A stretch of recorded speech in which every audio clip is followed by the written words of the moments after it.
የ2018 የኢትዮጵያ በጀት 1.9 ትሪሊየን ብር ሆኖ ቀርቧል። የሕዝብ እንደራሴዎች ምክር ቤት ዛሬ ባካሄደው ስብሰባ በገንዘብ ሚኒስቴር የቀረበውን የቀጣዩን ዓመት ረቂቅ በጀት ተመልክቶ ለዝርዝር እይታ ወደሚመለከተው ቋሚ ኮሚቴ መርቷል። በውይይቱ ጊዜም ለመሰረተ ልማት ግንባታ ወይም ደግሞ ለካፒታል ወጪ የተያዘው በጀት አነስተኛ መሆን በበርካታ እንደራሴዎች ዘንድ ጥያቄ አስነስቷል። ኤርሚያስ በጋሻው ዝርዝር አለው። የገንዘብ ሚኒስትሩ አህመድ ሺዴ የኢትዮጵያ መንግስትን የ2018 በጀት ዓመት የበጀት መግለጫ ዛሬ ለህዝብ እንደራሴዎች ምክር ቤት አቅርበዋል።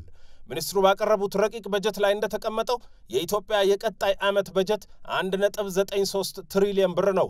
ይህ በጀት ከዘንድሮው 1.4 ትሪሊየን ብር በጀት ጋር ሲነጻጸር የ34 በመቶ ወይም የ493 ቢሊዮን ብር ጭማሪ አለው። ለመጪው ዓመት ከቀረበው በጀት 1.1 ትሪሊየን ብሩ ወይም 61 በመቶ ለመደበኛ ወጪ ሲውል 415 ቢሊዮን ብሩ ወይም 21.6 በመቶ ለካፒታል ወጪ 314 ቢሊዮን ብሩ ወይም 16 በመቶ ለክልሎች ድጋፍ እንዲሁም 14 ቢሊዮን ብሩ ደግሞ ለዘላቂ ልማት ግቦች ማስፈጸሚያ ተደልድሏል። ሚኒስትሩ የበጀት መግለጫቸውን ካቀረቡ በኋላ ከህዝብ እንደራሴዎች ከቀረቡ ጥያቄዎች መካከል የሚበዙቱ ለካፒታል በጀት ወይም ለመሰረተ ልማት ግንባታ የተመደበው በጀት አነስተኛ መሆኑን የተመለከቱት ይገኙበታል። ኦልሞስት 3ኛ ዓመታችን መሰለኛ አሁን ትኩረታችን የተጀመሩትን ነው ምንጨርስ እንጂ አዳዲስ ፕሮጀክቶች አንይዝም ይባላል። ልክ ነው፣ የተጀመሩ ፕሮጀክቶች ማለቅ አለባቸው። ነገር ግን መንግስት የተጀመሩ ፕሮጀክቶችን በማጠናቀቅ ስም አዳዲስ ፕሮጀክቶችን መተግበር የሚያቆመው እስከ መቼ ድረስ ነው?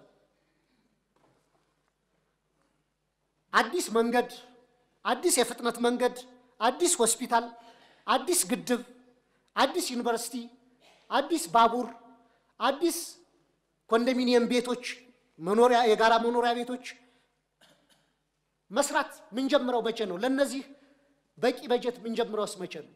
የውጭ ብድርም የሀገር ውስጥ ብድርም እየከፈል ነው የምንገኘውና የብድር ኮምፖነንታ ነች የመደበኛ በጀቱን ያሳበጠው እንጂ ሌላኛው መደበኛ በጀት ከካፒታል በጀት በሚነጻጸርበት ጊዜ እጅግ በጣም ጤናማና ለልማት ስራዎች ከፍተኛ ትኩረት የተሰጠ መሆኑን ከግንዛቤ መግባት አለበት ማለት ነው። ሌላኛው መደበኛ በጀት ላይ ያለው ድጎማ በጀቶች ናቸው። የደጎምነው ነዳጅን ነው፣ ማዳበሪያን ነው፣ የሰራተኛ ደሞዝን ነው፣ ዘይትና ስኳርን ነው፣ መድኃኒትን ነው። የነዚህ የድጎማ በጀቶችም እጅግ በጣም በመቶዎች ቢሊዮን የሚቆጠር ነው።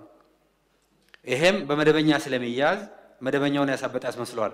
ይሄ ግን መሰረታዊ ልማት ለማስቀጠል የህዝቡንም ተጠቃሚነት ለማረጋገጥ በተለይ ደግሞ የኑሮ ጫናን መቋቋም እንዲችል የተመደበ በጀት ነው። በበጀት መግለጫው ላይ እንደተጠቀሰው ረቂቅ በጀቱ የዋጋ ንረት እየቀነሰ መሆኑን ታሳቢ በማድረግ የተዘጋጀ በጀት ነው። እየቀነሰ ነው የተባለው የዋጋ ንረት በዚህ ዓመት መጨረሻ 13.9 በመቶ ይሆናል ተብሎ ነው ታሳቢ የተደረገው።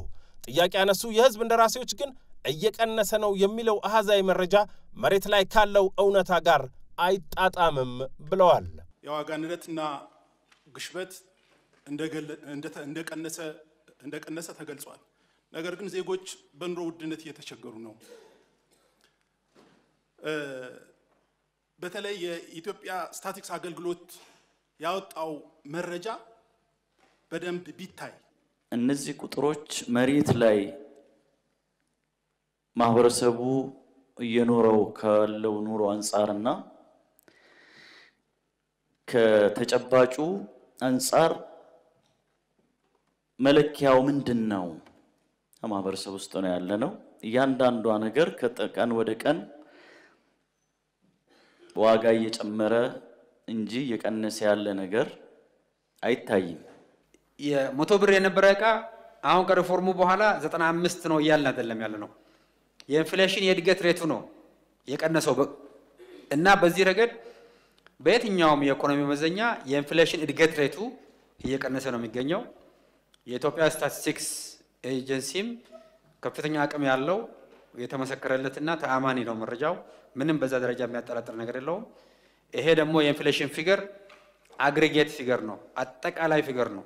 በእያንዳንዱ ቀን አንድ አይተም አይደለም፣ የሁሉም አይተሞች ድምር ነው። የምግብ ነክም ምግብ ያልሆኑ ድምር ነውና ትረንዱ የአጠቃላይ የኢንፍሌሽን እድገት ትረንድ እየቀነሰ ያለ መሆኑ በተጨባጭ የኢኮኖሚ መመዘኛ እየቀነሰ መሆኑ አፋችንን ሞልተን መናገር እንችላለን።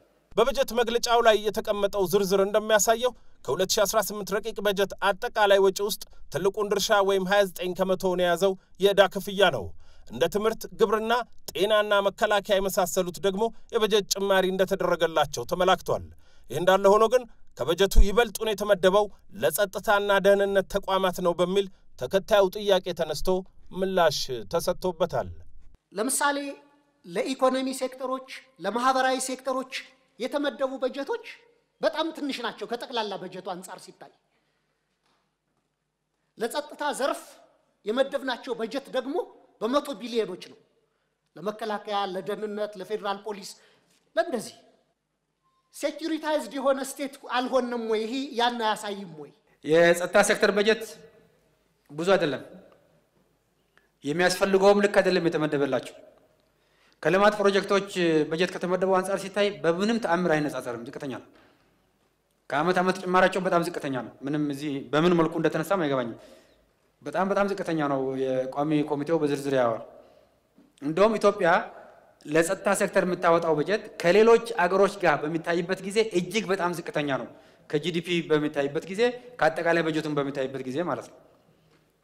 አብዛኛው በጀት እኮ ለዕዳ ክፍያና ለድጎማ እና ለካፒታል በጀት ነው እየዋለ ያለው።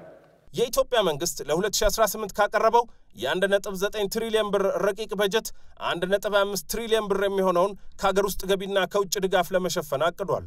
ከዚህ ውስጥ 1.2 ትሪሊዮን ብሩ ወይም 81 በመቶ ከሀገር ውስጥ ገቢ እንዲሁም 15 በመቶ ከውጭ እርዳታና ብድር ይገኛል ተብሎ የታቀደ ነው። ይህ ገቢና ወጪ ሲሰላ 416 ቢሊዮን ብር የበጀት ጉድለት ያሳያል።